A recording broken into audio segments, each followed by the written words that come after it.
Saving that girl in the hole ruined my life, and now I have to go back.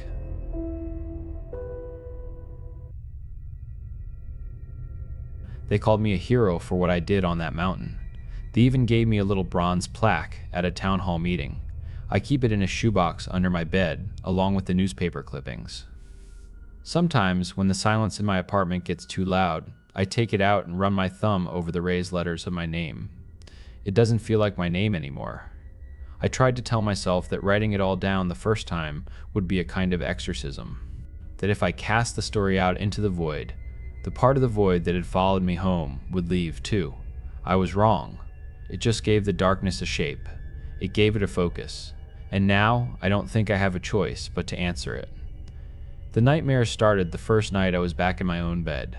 At first, they were simple. Just the sensation of falling. A pure, clean drop through a column of absolute black.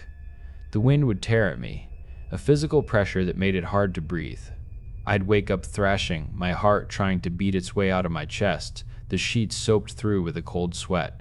The feeling would fade by morning, but it always came back with the dusk, a knot of dread tightening in my stomach as I watched the sun go down. After a few weeks, the dream changed. I could still feel myself falling, but now I could hear something from the deep. A voice. Her voice. Aliska. That was the little girl's name. It echoed up from a place so far below it was barely a whisper, a thin thread of sound in the roaring wind of my descent. Help me. Every night, I fell a little faster, a little farther. Every night, her voice got a little closer, a little clearer.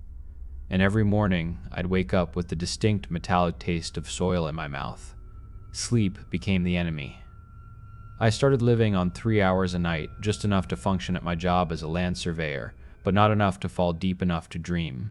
I was a ghost at work, running on fumes and caffeine. My hands started to shake. I'd dropped my theodolite. I'd misread a plat map.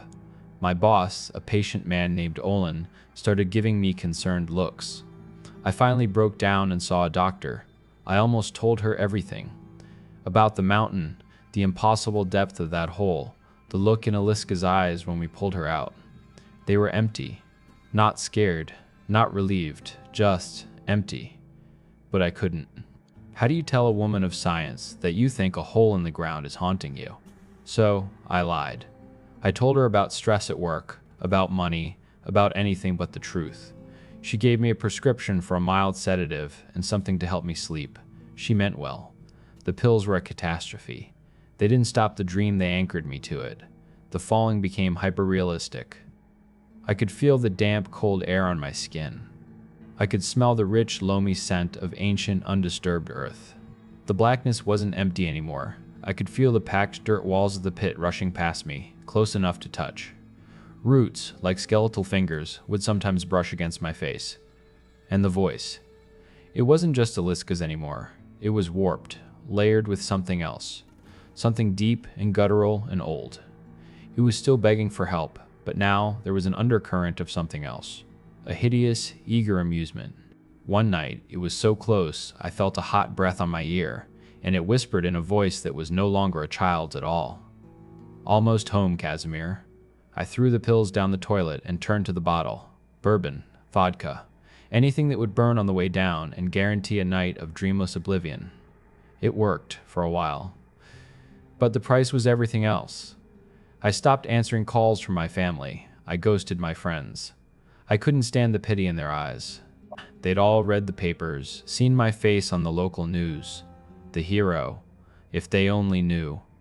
I'd show up to work reeking of whiskey until Olin finally, regretfully, had to let me go. I didn't even put up a fight. My world shrank to the four walls of my apartment.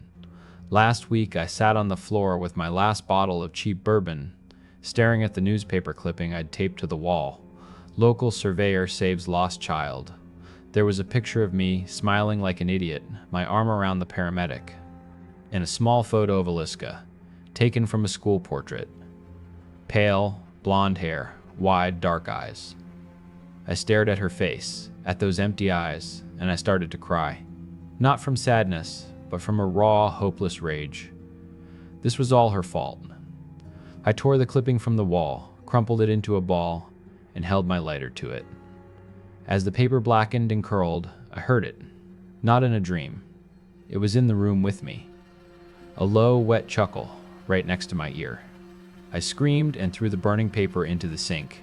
In that moment of pure animal terror, half drunk and completely broken, I grabbed my phone and wrote it all down.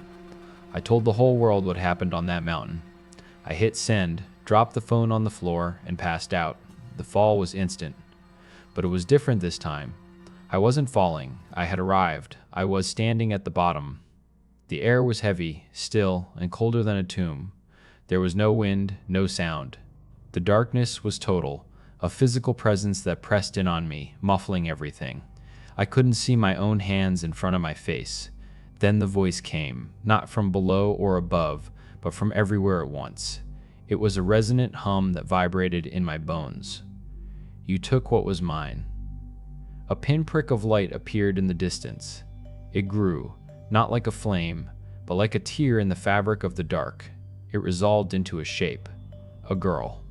Aliska. She was just standing there, her school dress pristine, her pale hair glowing faintly. But her eyes, they weren't empty anymore. They were burning with a cold, ancient light.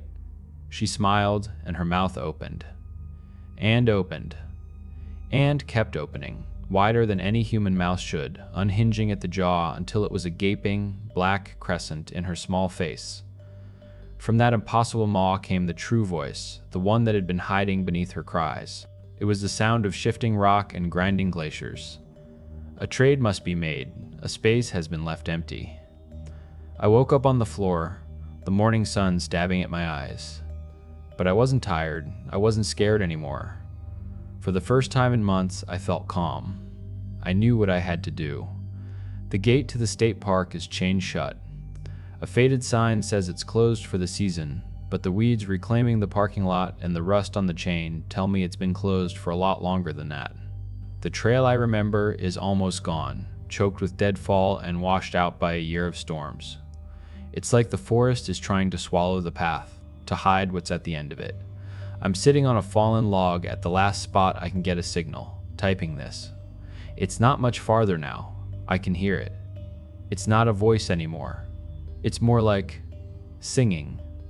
A low, dissonant hum that seems to come from the ground itself.